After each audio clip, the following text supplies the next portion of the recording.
everybody. Welcome to the podcast. It may interest you to know. I'm Toni Marcolini, and today, double the fun. I have two authors with me, whose book I literally just finished reading. So I'm very excited to get the opportunity to interview them. Welcome, Kendra, Elliot, and Melinda, Leigh. Thank you. Welcome. Good to be here. I still Hi, haven't Toni. slept since I finished your book. I mean, uh, it's an absolutely terrifying read. Thank you. I am speechless. Thrillers, once in a while I read a thriller. I'm not, as a rule, I'm more literary fiction. I do mysteries, police procedurals, biographies. I mean, I'd say I'm very much variety. Science fiction is the only thing I don't read. But this book on the thriller side is completely a tilt, right? It's like you start the book from minute one, you're in it. You literally start with the serial killer. I mean, I don't want to give too much away, spoiler wise, but I mean, obviously it's about two women, strong women, who are in law enforcement in different ways. Each of you use just successful authors in your own right. Right. And you use characters that you've been using, popular characters of yours. You bring them together to collaborate on catching a serial killer. That's the gist of it. But you literally start us out, because several of the chapters are written from the point of view of the serial killer. Absolutely terrifying. Nobody should read the book at night. Like, because Melinda wrote those chapters. That was me. I'm not sure what that says about you, honestly, but they were absolutely terrifying. What I was wondering, though, as I'm flipping back and forth, because of course it is a multiple point of view kind of book. You even get a little bit of the point of view of the victim and both your main characters. Did you each write the chapter for your main character? Yes. That's how it worked. Yeah, I wrote the victim point of view too, and Melinda got to write the serial killer point of view. I had a friend in high school who we used to write short stories, a continuous short story, and every time we passed it back to the next person, we try to leave the characters in the most awful position we could before we passed it back. Was there a little element of that? Were you two doing that to each other? No. We were, for part of writing this, we were writing it in the same room, and we would plot out several chapters at a time, so we knew what was coming, but we try to end every chapter like that. That's the goal. For the reader, we want the reader to be immersed in something horrible, not the next author have to pick it up and figure out what's going to happen. I think probably smoothing those transitions between chapters was kind of the one thing we always had to go back and do, just because we had to figure out where each character was, and I'd go back and read a chapter that she'd written. I'd be like, oh, you ended it there. Okay, we need to figure out how to make this work. Well, the characters had such magnificent chemistry. An accident, I would guess. Did you realize that would happen, or you two, I believe, are friendly?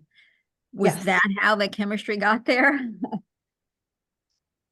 We aren't quite sure. We didn't plan that. That's kind of just happened organically as we were writing, but we have been best friends for a dozen years. So, and we've written together before, just never in one novel. We did novella series together. So we're familiar with how each other writes. And we both write the same type of women, I think. Women who are strong, women who are good at what they do, women who are independent. And I think it was just kind of natural to have them be very tentative about the other person when they first met. But we wanted them to work together well. So that was our goal. So, but it was just sort of a natural progression to make it happen. I'd argue fearless as well, right? They're absolutely fearless in this regard. Yeah, pretty much. They do kind of rush right in. They don't hesitate for a lot of things. They're determined. Yes.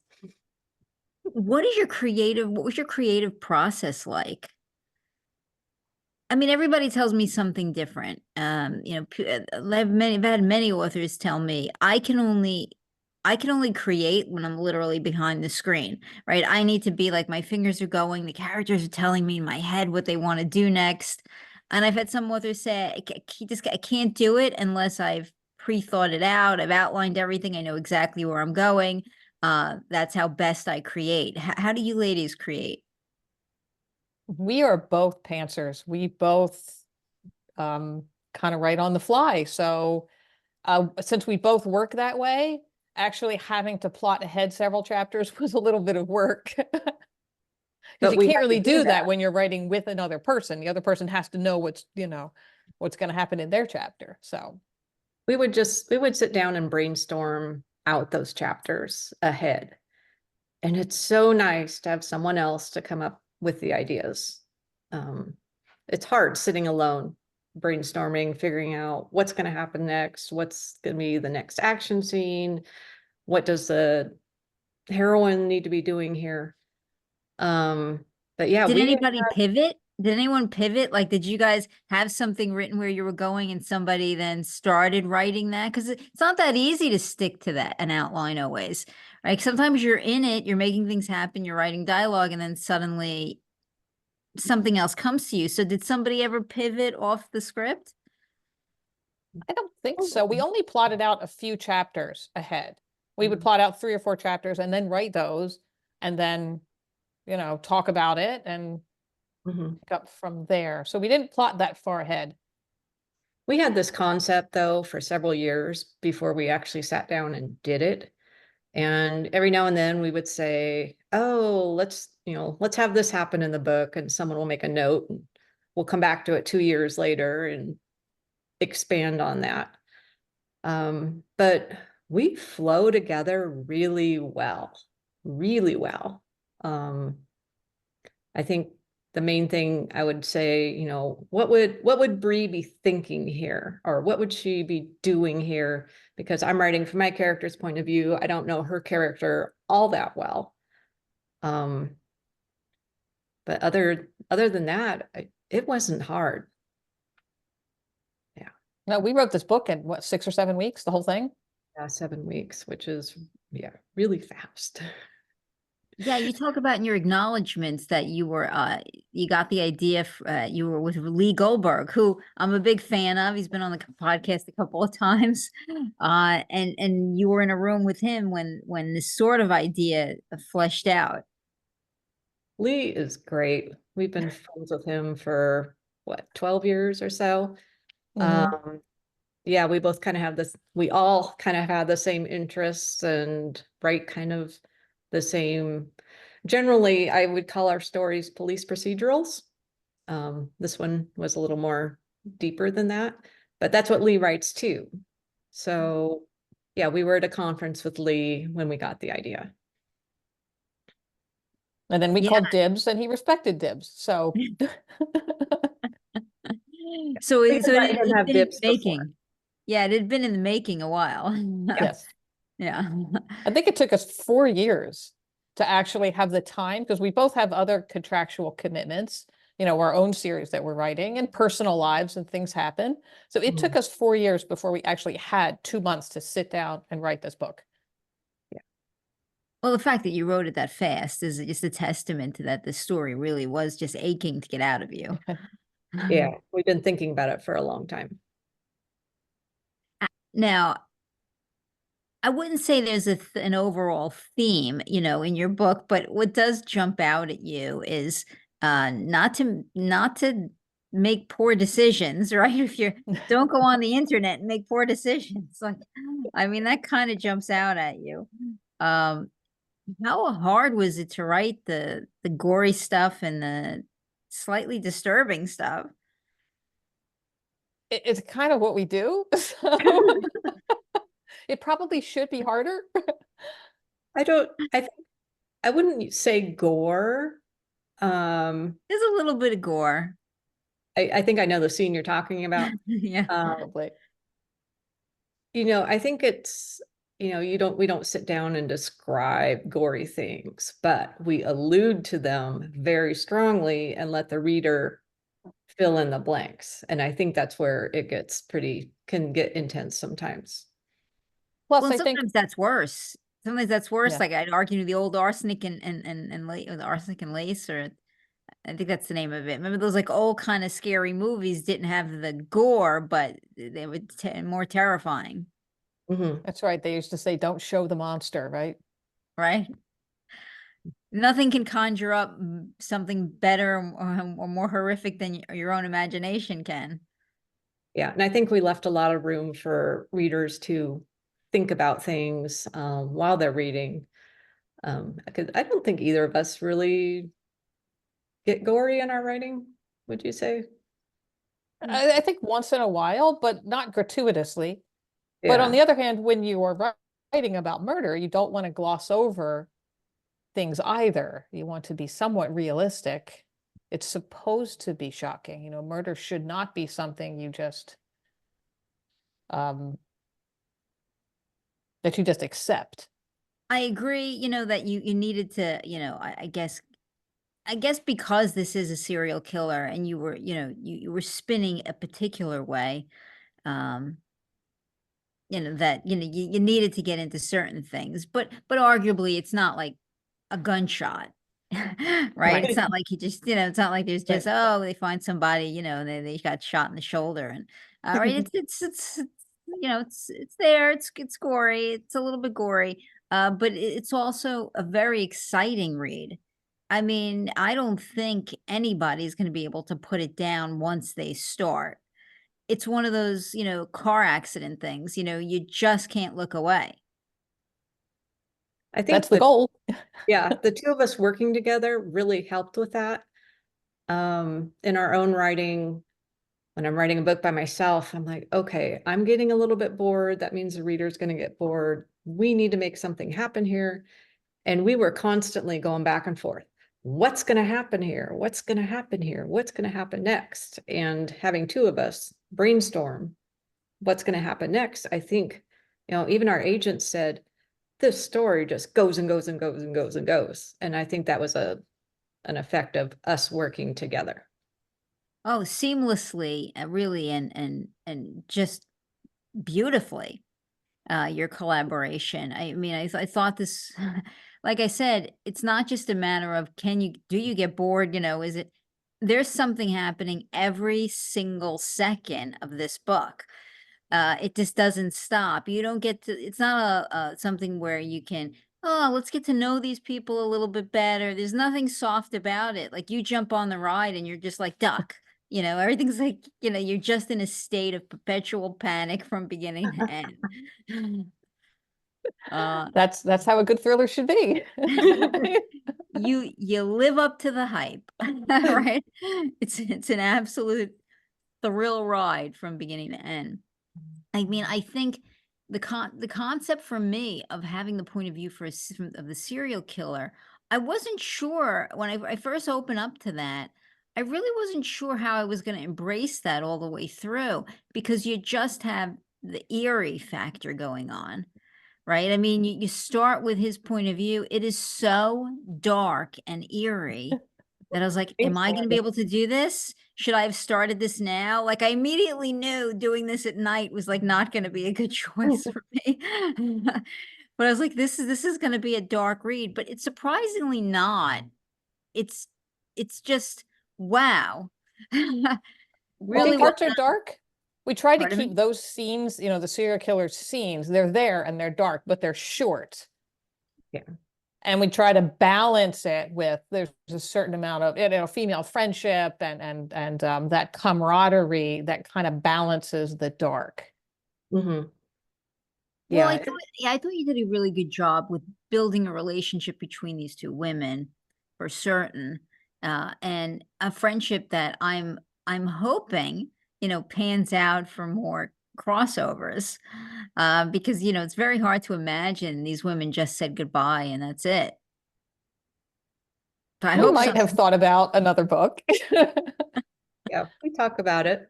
You know, it was hard coming up with a concept. I mean, they live on different coasts. Having them work on a case together, we had talked about, boy, I actually found a reference to it in my Facebook memories 8 years ago that we were like, I think we had said, huh, we should put these women together and have them work together on something. But it took another 4 years before we were like, oh, that's the case that we could actually bring them together where it would actually work. So we wanted to do it for a long time, but it was hard. Since you know, having the federal aspect too, I think probably gives you a little more flexibility. Yeah, it did. Yeah. Yeah. Was it hard to share your characters together? I mean, I would think there's a certain amount of you both had successful runs with these characters, right? I mean, everybody really knew, you know, I think everyone really knew Mercy and Bree before. If you're a reader, you know, you were familiar with them before they collabed together. Did you feel protective over those characters? Was it hard to like let go of a little bit of control? No, not at all. It was actually kind of fun. I think our history together, you know, we trust the other person, and neither of us have big egos. Mm. That's really important when writing together. You have to be willing to step back occasionally and run with someone else's idea. But usually it's, we don't care. That's a great idea. We're going to do it. Whatever works out. You know, when You you've know, written 30, 40 stories, it's nice to have somebody else come up with an idea. It's like, yay, that's a great idea. Let's go with that. Yes, I didn't that have to think happened of it. many times. did you know how it was going to end before you got there, or were you surprised? Um, Did we? I think we knew, I mean, we knew what was going to happen, but we didn't know how it was going to happen. I mean, obviously we knew who did it, you know, we knew who the killer was, but we didn't know how it has the come end up. was going to come about.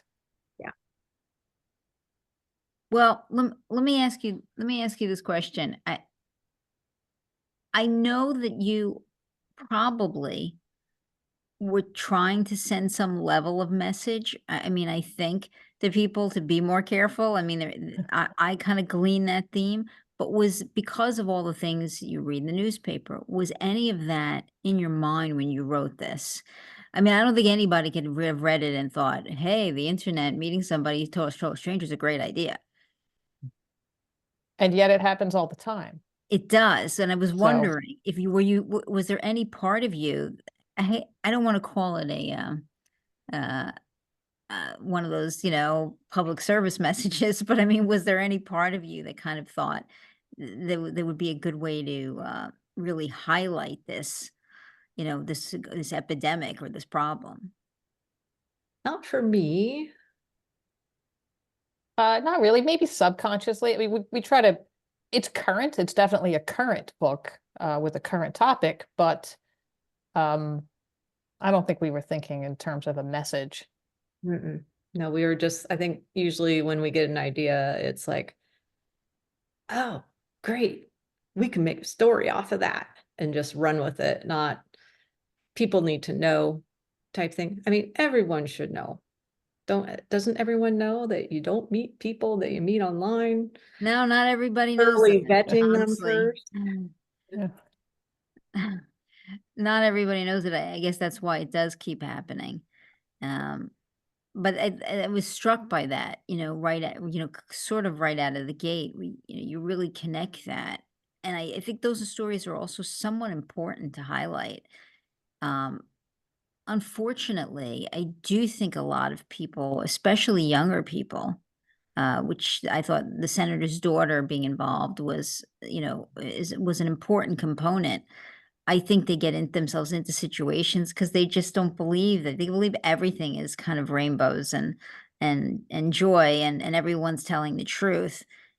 It's hard. I mean, I don't think most people get that that spidey sense, you know, that it makes them tingle, you know, when somebody is lying to them or there's danger until they get a little bit older. And perhaps it's an element of age, or the more they hear, the more they learn, the more they live.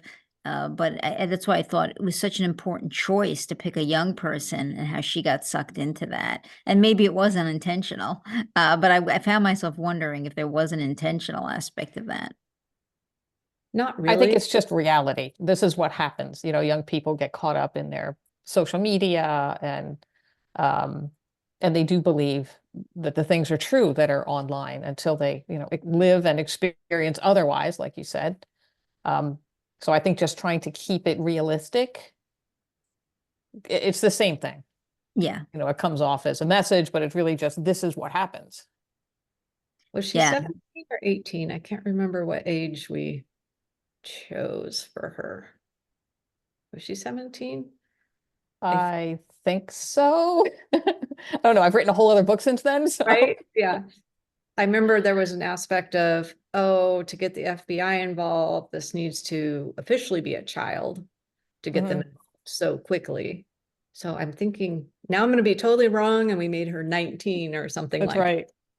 that. I That We did can't also, think remember her about it. age either, to be honest with you. what's It's that? just that I remember she was young, and in the beginning, I mean, I before I realized that she had willingly, you know, uh willingly gone with him, you really think that he just kind of plucked her out of, the someplace, the house or some, and then you realize, oh, this is what's happening.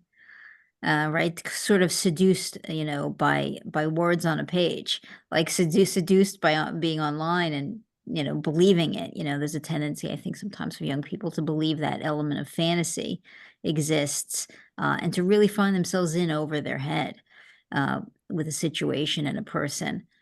So I thought that was pretty significant for me in reading it.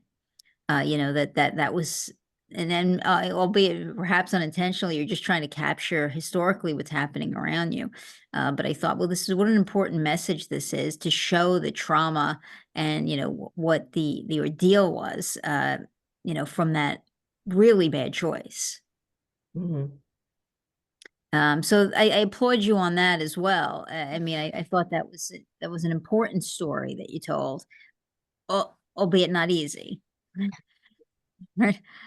I mean, I would think that you had to have a point in time where even I hope that even you were scared for her, right? I mean, did you always know, did you always kind of see what was happening with her ahead of time, or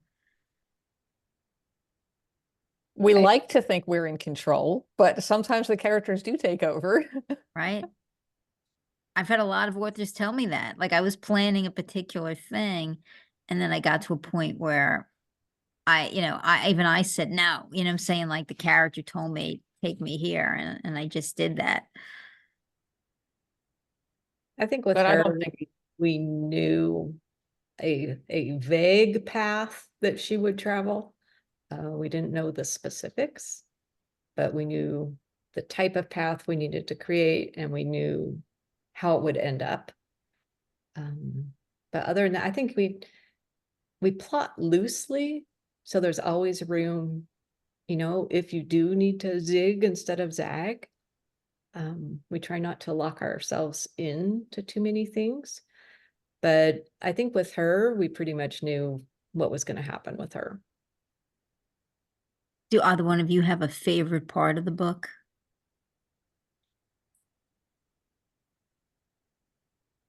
I have a tries to couple, remember a book. right? What happened in that book? I think the whole black moment scene, trying not to give too much away. I felt Yeah. like that went really well, because black moment is always really difficult for me to write, but we managed to keep that black moment going and going and going. And, you think it's over, it's not over. Things kept going. So I was kind of proud of that. I like the scenes where the women realize that the other person knows what they're doing, and they feel, I don't want to say protected, but they feel secure. yes, I can work with this person. She's a good person. She knows her job. Yeah, those were important scenes to me. I loved that opening scene when they first meet, those first couple of scenes, when they're kind of like, Mhm. who is this person? Get off me. Yeah. And then as their chemistry develops, I think that was part of my favorite parts of it, just having them, because like I said, we did this organically. That kind of just developed as we wrote. We really didn't plan that. And I just think it turned out so well. My agent, Oh, it did. It did. Their chemistry is quite Yeah. lovely. I mean, as two characters go, they're as good as any pairing I've seen. Yeah. Right? I my mean, that agent kind of called it a female romance. I think because we're in all our books, we always have a male and female character that are developing a relationship. But here we did it with two women. And I think it just all felt very natural. It was kind of the same thing we would have written if we were developing a male and female that are going to end up being really close. absolutely. You know, these two women do they have that combative, I want to call it, beginning. Sort of distrustful, combative. And then there's the you know, kind of squinty, you know, take another look at this person. Maybe there's more than I thought. Then that develops into sort of a friendship and a trust. And Mhm. I'd argue by the end, somewhat a love. I know, and I don't think anybody's, you know, so hard not to give out spoilers, you know. I don't think anybody goes through something significant and doesn't come out feeling a certain bond or permanent attachment to another person. Um, yeah, so yeah, I mean, and I agree also. Some of those scenes where you keep that's part of the thrill, I guess. You keep thinking it's over and it's just not. Mhm. And you just keep getting slammed in the face over and over and over again. And even when you start to breathe again, like, you know, you're like, oh, ah, you know, it's not. I mean, don't get too comfortable, anybody. Like it's like never over. Yeah, we also tried to put them into situations where they would have to relate, where they were like forced to rely on each other. Mhm. And that was also really hard. It's like, oh, so how can we make this scene where, I mean, they're distrustful of each other, but now we're going to force them to rely on each other because neither one of those characters trusts easily or quickly. So that Yeah. was a lot of fun. Yeah, I think we did good with that. I do think you had a lot of fun with us, the audience. I think you battered us around a little because it's something where you're holding your breath, and that's the hardest part about the book. I think like you start off in a state of panic because you're immediately into the clutches of the story, right? He's got the girl already, you know what I mean? Kidnapped. I mean, somewhat unfolds as time goes on that get the backstory, but uh, you're just in it, you know, right from day one, right from the beginning. So you're panicking. You know, oh my goodness, like, oh my goodness, like, what's happening to this girl? Like, this girl needs to be saved. And I mean, I think you have that panic moment that you have in books, but usually you either build to the panic, you end at the panic. It's very rare that you find a thriller that begins and ends with the same sense of panic. Like it's just the panic is continuous. And I really thought that was a magnificent part to the book. Like you've kind of put every other thriller ever written to shame, right? Because it's it's you kept the panic up from page one and you gave us a break like on the last two pages. I mean, but I mean, other than that, the panic level is high and you maintained it throughout. I read a lot. That's a really hard thing to do. And most people writing thrillers are not doing that, right? They're not. You build towards certain scenes that wind up being a thriller, a little bit of the chase, but you're almost in fear of, you know, for your life, so to speak, or the lives of these people, like every chapter. Like the whole thing is this just high level intensity. So I do want to take this second to compliment you ladies on that. Thank you. That is a Thank big you. Although I somewhat had a bone to pick too. I was like, I'm never sleeping again. What? So We tell did. me what's on the agenda for the both of you moving forward? I am working on the 10th Bree Taggert book currently. Excellent. Kendra and I are talking about another collaboration. We're not sure what we're going to collaborate on. We have several ideas, so you'll have to just wait and see. Yeah, we're kind of waiting to see what the reaction is to this book after it comes out. I think people are going to want another Mercy and Bree book. We have talked about collaborating with two of our other characters.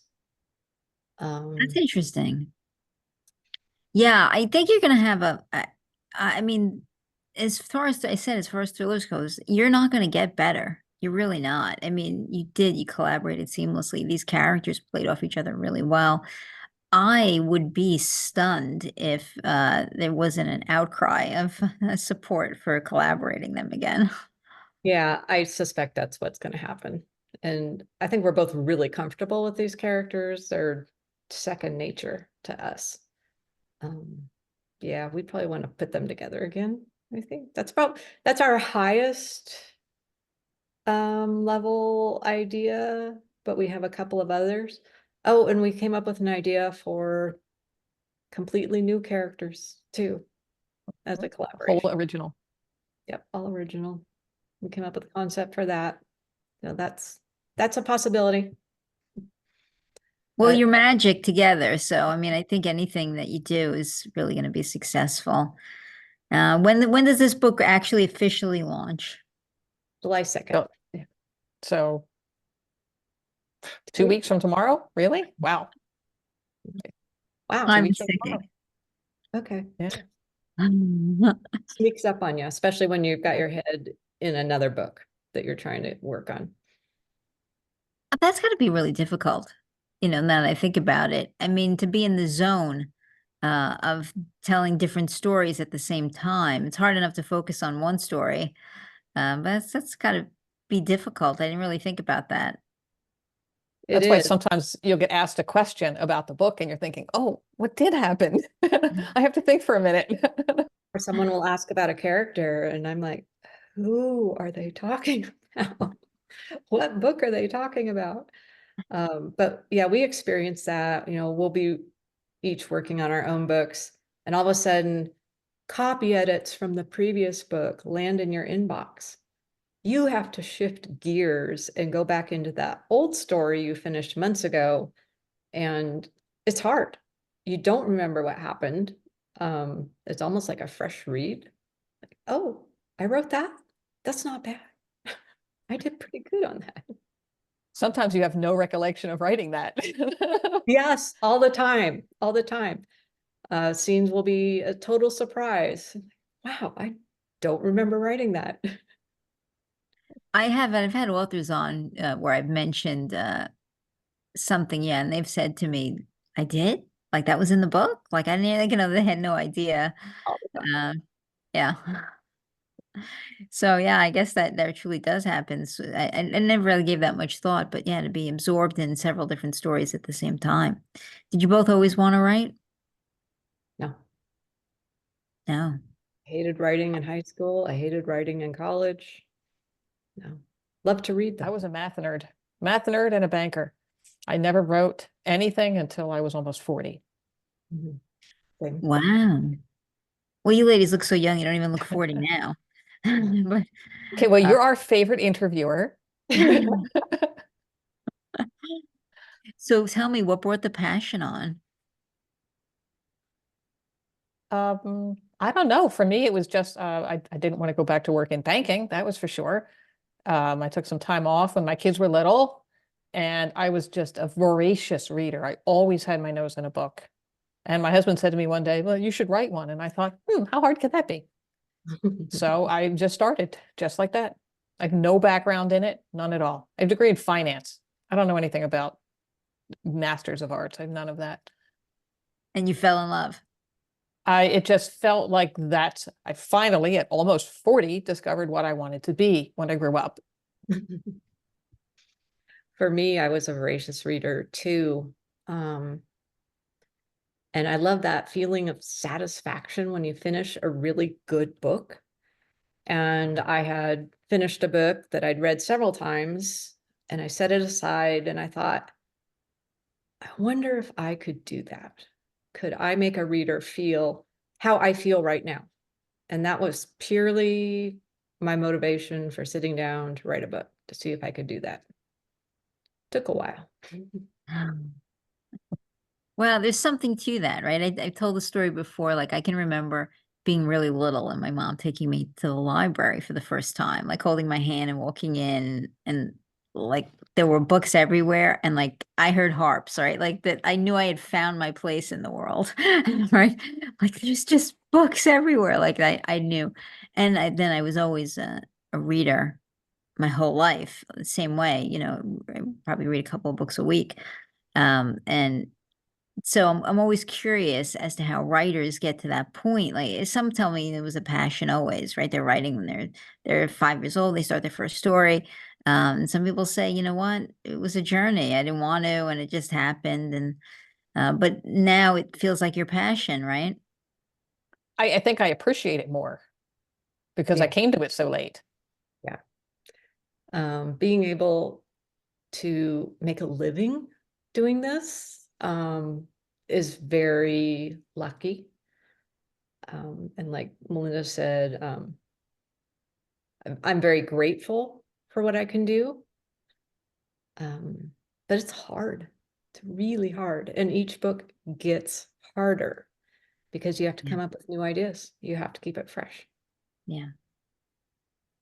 Well, you collaborated so beautifully together. I am cheering you on that this turns out to be a long line of sequels, because I personally would love to see these ladies get together and see what happens again. Uh, so best of luck with the book. I hope you both keep coming back and talking to me as you continue writing new books. I would Definitely. love to. Yes. Yeah, separately and together. Just keep coming back as you're right. I love to talk about books. So thank you. I'll put the link up, people can get to this book and get to see both of you. And thank you both for being guests today. Thank you. It was nice meeting Yes, you. thanks for having us. Likewise. Thank you. Best of luck.